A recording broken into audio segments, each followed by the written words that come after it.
Sedang dalam perjalanan, mudah-mudahan diberikan kelancaran, ya, diberikan kesehatan, tidak ada halangan apapun, terutama di kota kita yang tercinta ini, Arema. Allah Allah Allah Allah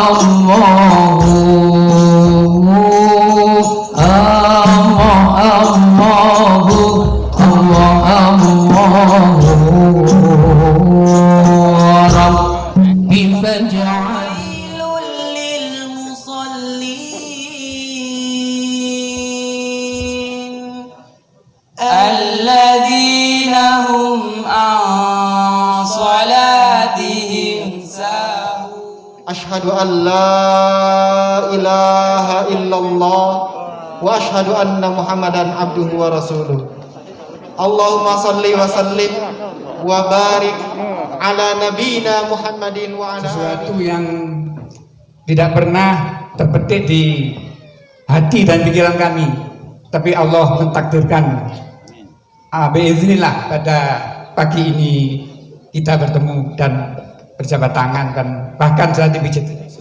Aparat keamanan, terima kasih aparat polisi atas perhatian dan pengawal kami selama berada di Kota Malang. Semoga Allah SWT anugerahkan kemuliaan, ampunan, kesejahteraan, kebahagiaan untuk semua keluarga besar aparat polisi serta ونعيمها سعد لمن يصلي سعد لمن يصلي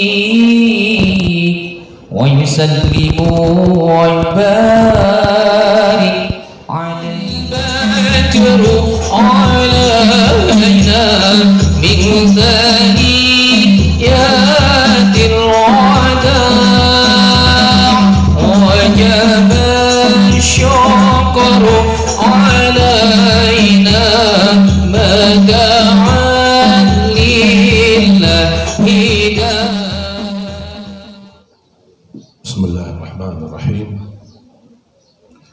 Assalamualaikum warahmatullahi wabarakatuh. Waalaikumsalam warahmatullahi wabarakatuh. Alhamdulillahi rabbil alamin. Ashhadu an la ilaha illallah wahdahu la syarika lahu waliyus salihin wa ashhadu anna sayyidana wa nabiyyana Muhammadan abduhu wa rasuluh as-sadiqul amin. Allahumma salli wa sallim wa barik ala sayyidina Muhammad wa ala alihi wa sahbihi wa man tabi'ahum bi ihsanin ila yaumiddin.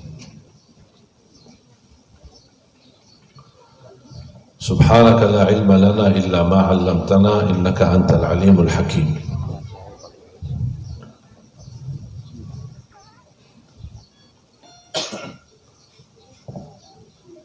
Alhamdulillah, saya bangga sekali bisa berkunjung ke Pondok Pesantren Modern Darul Fikri dan bertemu ayah tercinta, guru tercinta, Bapak Haji Al-Ustaz Al-Fadil Ad-Da'i ilallah Ustaz Samudi. Semoga insyaAllah panjang umur, sehat walafiat, dan diberikan karunia kemuliaan di dunia dan kemuliaan di akhirat. Wa ana uhibbuka fillah, uhibbuka fillah, uhibbuka fillah. Bapak-bapak, ibu-ibu, dan semua keluarga besar pengurus Pondok Pesantren Modern Darul Fikri, para guru, para asatiz, santri, santriwati, wali murid, para orang tua, semoga semua senantiasa diberkahi dan dimuliakan Allah Subhanahu wa taala. Alhamdulillah, pertemuan ini sudah tertulis di dalam buku takdir. Sebelum ada bumi dan langit, 500 tahun sebelumnya. Awal ma khalaqallahu al-qalam, pertama ciptaan Allah al-qalam. Dan habis tercipta al-qalam, Allah memerintahkan al-qalam menulis ma kana wa ma yakunu wa ma sayakunu ila qiyamis sa'ah. Tuliskan apa yang sudah terjadi, apa yang sedang terjadi, dan apa yang akan terjadi sampai hari kiamat. Sebagaimana pertemuan berkunjungan saya ke Pondok Pesantren Modern Darul Fikri sudah ditakdirkan oleh Allah, sama tusukan kemarin saya juga ditakdirkan oleh Allah. Harus kita belajar lapang dada terhadap takdir. Kalau bisa belajar, jangan membedakan takdir buruk sama baik. Karena menurut saya, kalau memang takdir itu dari Allah, pasti baik. Walaupun awalnya kejadian musibah buruk, tapi di balik musibah banyak hikmah dan belajar.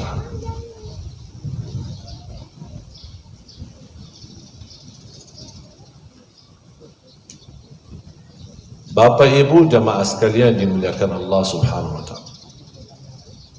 Alhamdulillah saya lihat aparat keamanan, terima kasih aparat polisi atas perhatian dan pengawal kami selama berada di Kota Malang. Semoga Allah SWT anugerahkan kemuliaan, ampunan, kesejahteraan, kebahagiaan untuk semua keluarga besar aparat polisi serta keluarga mereka. Mudah-mudahan sukses selalu, sehat selalu dalam lindungan Allah Subhanahu wa taala. Saya bangga sebenarnya sama aparat polisi. Mereka bekerja keras, tapi serba disalahi. Posisi polisi ini, apa yang dilakukan pasti salah. Tapi saya bilang sama polisi, sabarlah.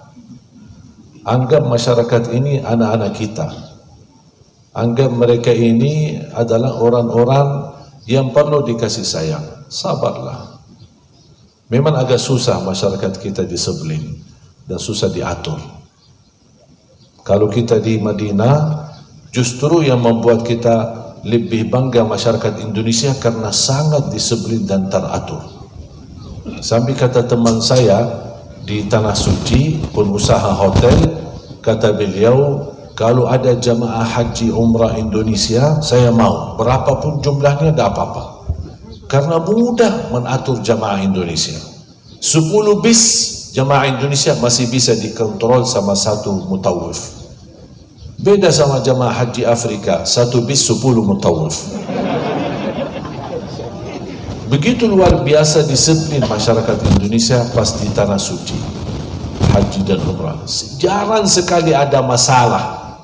Sampai ada kalau jamaah kehilangan tas, ada apa-apa. Sering saya ketika pimpin jamaah umrah, ada yang ketinggalan tasnya, ada yang kehilangan tasnya. Saya bilang, ibu, nawaitu ya. Nawaitu. Ikhlas. Ya, udah ikhlas. Kalau kata jodohnya, pasti ketemu tasnya. Kalau tidak ketemu, tidak apa-apa, ikhlaskan aja. Kita kan di Tanah Suci. Insya Allah menjadi wasilah disuci oleh Allah kita semua. Disucikan hati kita dan diampuni semua dosa kita. Jadi sangat disiplin, sangat teratur, tertib. Tidak pernah buat masalah.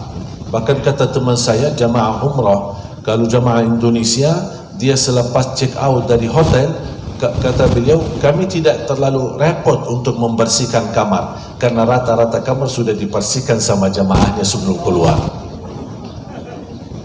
Tapi saya ada heran satu, kenapa pas di negerinya sendiri susah diatur? Itu yang aku heran. Kalau di Arab tidak bisa diatur, berarti itu sudah penyakit. Tapi kalau diatur, di Arab bisa diatur, pas jamaah haji umrah bisa disiplin, berarti sebenarnya kalau mau bisa. Pas di negeri Indonesia mungkin karena terlalu manja.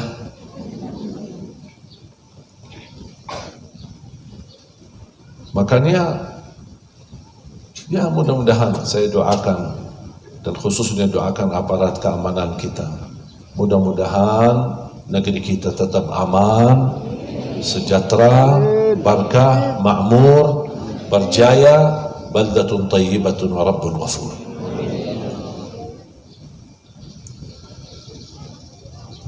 Pentingnya belajar Al-Quran, pentingnya pendidikan Al-Quran. Simpel saja.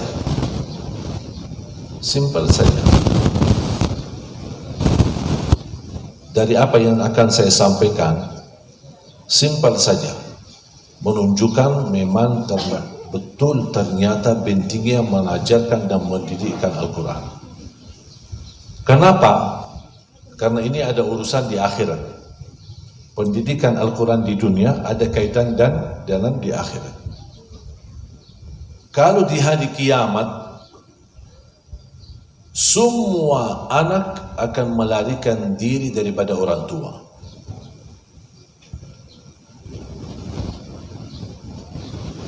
Coba ada Quran, ada yang bawa Quran, ada yang bawa Quran. Di sakunya boleh.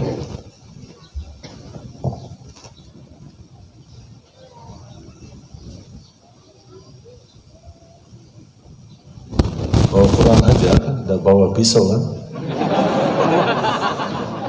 Terima kasih.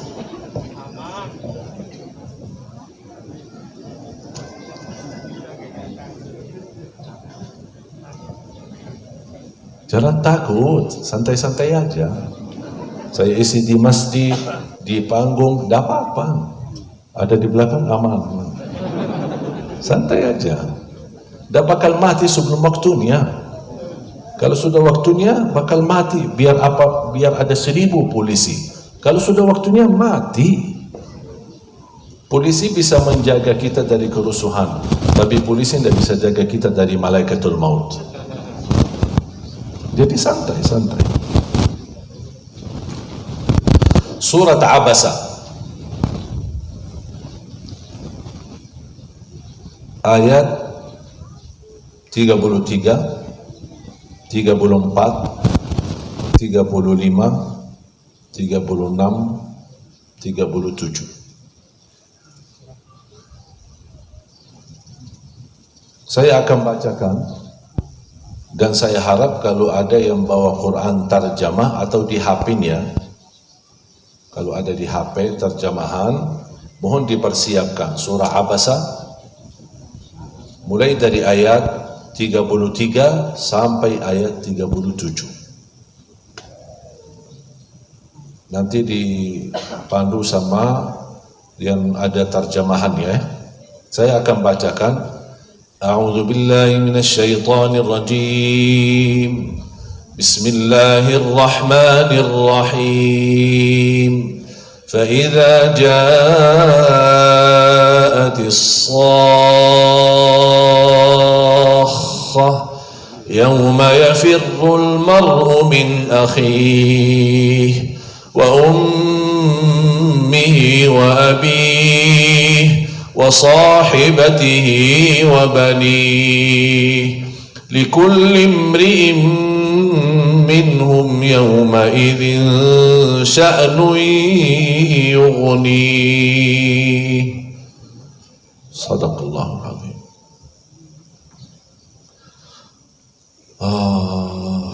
Wallahi indahnya Al-Quran. Kalau yang baca dan menyimak, simak Al-Quran, mendengar tapi tidak tersentuh hatinya, kasihan dia lagi sakit. Hatinya mati. Allah menggambarkan kalau ayat Al-Quran diturunkan di atas gunung, gunung itu bisa hancur. Masa Allah turunkan Al-Quran dan kita rasakan di hati kok tidak merasa apa-apa, biasa-biasa aja. Saya pernah melihat sebuah rekaman video di Jerman. Ada seorang tua masuk sebuah toko muslim, mau belanja, mau beli belanja mungkin makanan halal apa gitu. Beliau sudah tua, mungkin 70 lebih. Yang punya toko di dalamnya dia mensetelkan ayat suci Al-Quran melalui CD meratap. Si bapak yang tua begitu masuk ke toko untuk belanja malah diam sambil bersandar di meja yang ada di sebelahnya. Diam sambil meneteskan air mata. Ini non muslim, bukan Islam. Dia terasa tersentuh hatinya. Habis itu dia tanya sama yang punya toko, ini apa ini? Itu suara apa itu? Saya tidak pernah seumur hidupku mendengar suara yang bisa menyutukan hati saya seindah kalimat-kalimat itu. Dia jelaskan, ini suara Al-Quran. Apa itu Quran? Dia tidak tahu. Dijelaskan dan dihadiahkan Quran, ada terjemahan bahasa Jerman. Dia tidak pernah lewat satu hari membaca dan menartikan artinya, mempelajari maknanya sampai khatam. Dan kemudian ketika dia khatam, dia langsung ucapkan asyhadu an la ilaha illallah wa asyhadu anna muhammadar rasulullah. Biarpun orang kafir terbuka hatinya, dia saat mendengar kalamullah wallahi tersentuh hatinya. Masa hati kita lebih keras dan lebih kasar daripada batu? Makanya saya sering bilang sama jamaah, tingkatkan pendengaran Al-Quran. Sering dengar, bukan hanya baca, tapi simak. Karena mendengar Al-Quran wasilah untuk menyucikan hati kita. Ada 3 hal yang bisa merusak hati dan bisa juga memperbaiki hati. Mata melihat, telinga mendengar, lisan lidah mengucap. Kita berkata dusta, bohong, titik hitam di hati. Kita baik, jujur, titik putih di hati. Kita dengar yang baik, halal, kalimatun tayyibah, nasihat, zikir, doa, kita dengar yang baik, titik putih di hati. Dengar gosip, fitnah, adu domba, berbagai macam, titik hitam di hati. Mendengar jelekannya orang, ingin tahu cerita orang, titik hitam di hati. Mempandangi yang halal, akan Allah berikan titik hitam putih di hati. Melihat yang haram, yang tidak dihalalkan oleh Allah, mempandangi yang haram, titik putih hitam di hati. Tergantung, kalau terlalu banyak titik hitam di hati, tertutup hatinya. Dalam penyakit namanya ran. Dan obati ran itu tidak bisa diobati secara medis. Tapi ran adalah penyakit yang menutupi cahaya hati. Bisa diobati dengan zikir. Perbaiki pandanganmu, perbaiki pendengaran telingamu, dan perbaiki ucapanmu. Akan disucikan hatinya. Di antaranya sering pandangi Al-Quran, baca Al-Quran, dengan dengar Al-Quran.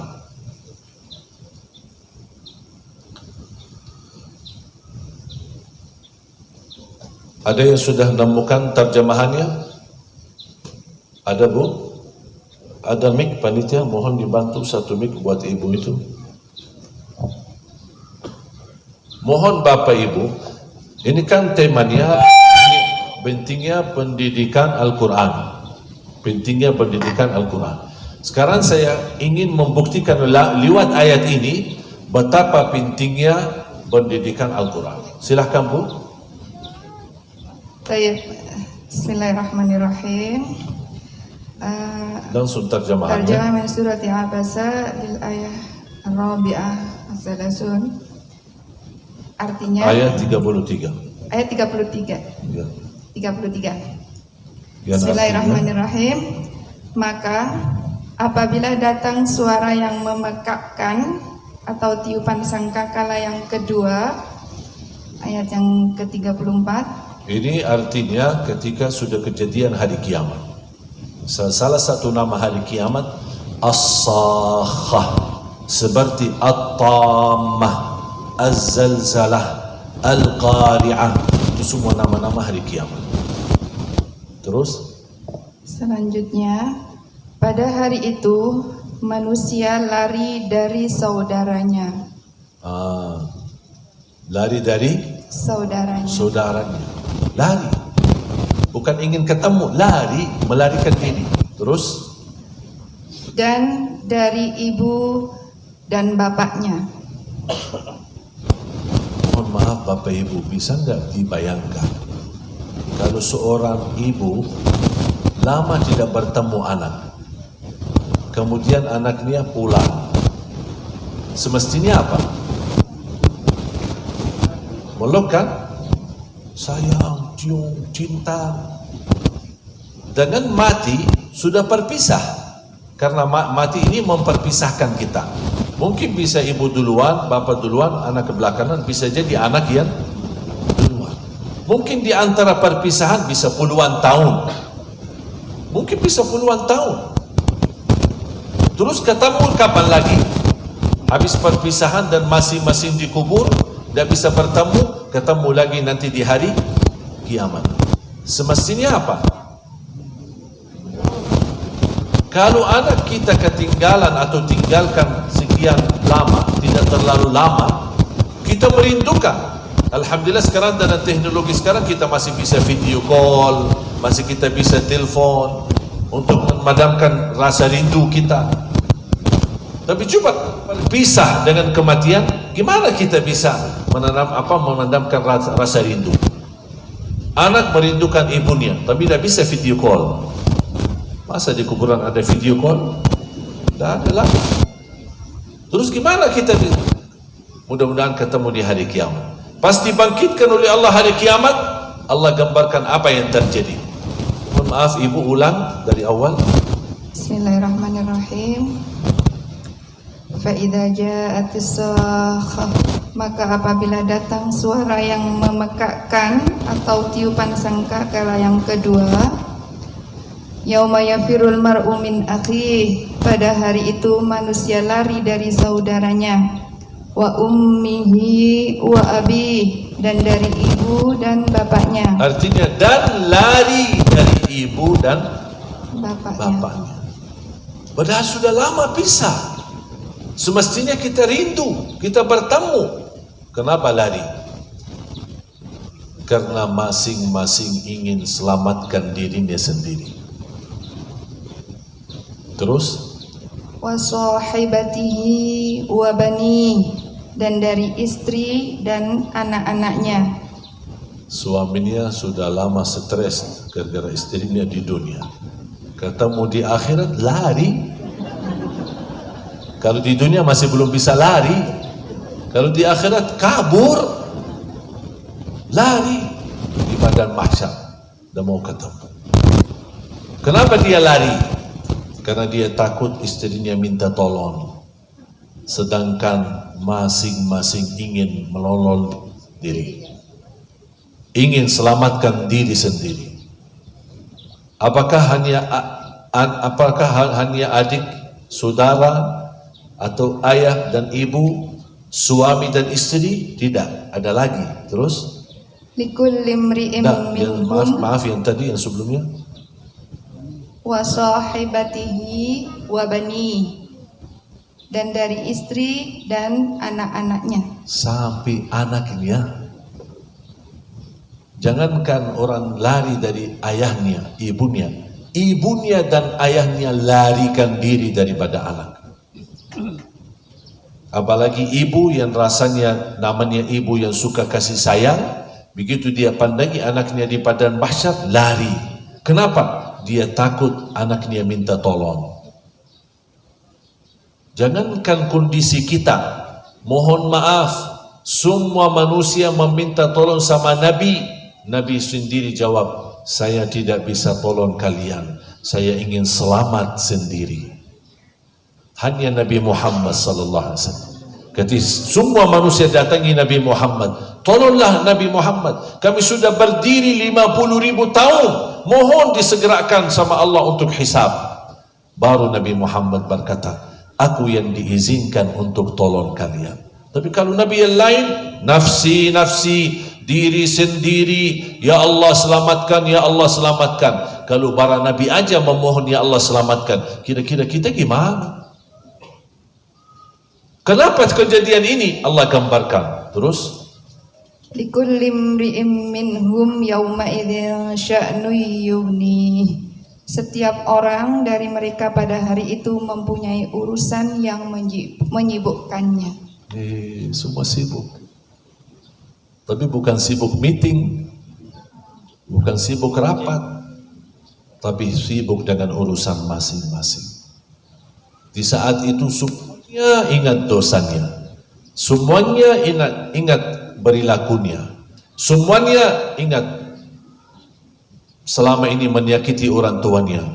Udah lari, sibuk. Dia hanya beban fikirannya apa? Apakah saya bisa selamat atau tidak? Apakah saya akan dibawakan masuk ke dalam golongan surga atau saya masuk dalam golongan neraka? Karena di hari kiamat ada dua golongan, tidak ada tiganya. Fariqum fil jannah wa fariqum fis sa'ir. Golongan masuk surga, golongan masuk neraka. Tidak ada setengah. Tidak ada sebentar masuk surga, sebentar neraka. Tidak ada. Satu, surga atau neraka. Na'udzubillah min dzalik. Tapi ada berita gembira. Siapa yang mendatangi orang tuanya? Ini sekarang adalah gambarkan kan? Semua lari kan? Semua melarikan diri. Orang tua melarikan diri dari anak. Anak melarikan diri dari orang tua. Istri melarikan diri dari suami. Suami melarikan diri dari istri.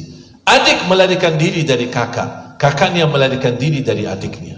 Terus siapa kira-kira yang memiliki keistimewaan dan kesempatan untuk menolong dan mencari orang tuanya?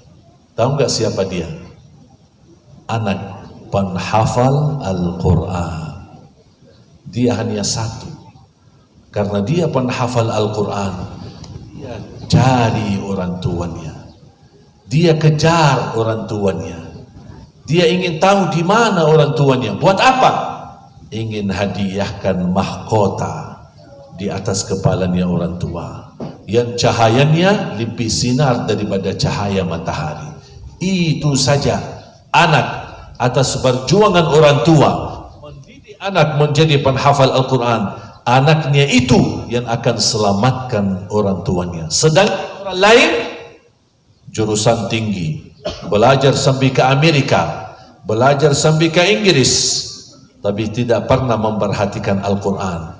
Begitu dilihat sama orang tuanya, hei anakku, saya akan bantu kamu sampai pendidikan kamu yang tertinggi, yang terbagus. Lari anaknya. Mohon maaf ayah, lari. Tidak ada gunanya pendidikan tertinggi ternyata. Sudah bisa kan pentingnya belajar Al-Quran, pentingnya pendidikan Al-Quran. Dan selalu saya berkata, mohon Bapak Ibu, bisa jadi orang tua gagal menghafal Al-Quran, tapi mohon jangan gagalkan anakmu dan cucumu menjadi penghafal Al-Quran. Karena mereka, kalau anak-anak yang lain melarikan diri, anak-anak yang kita berjuangkan menjadi penghafal Al-Quran, dialah yang akan mencari kita. Kita tidak perlu capek mencari dia. Dia yang akan mencari kita, dan dia yang akan menghadiahkan mahkota yang bersinar, bahkan berberlian, dan cahayanya lebih indah dan lebih bersinar daripada matahari.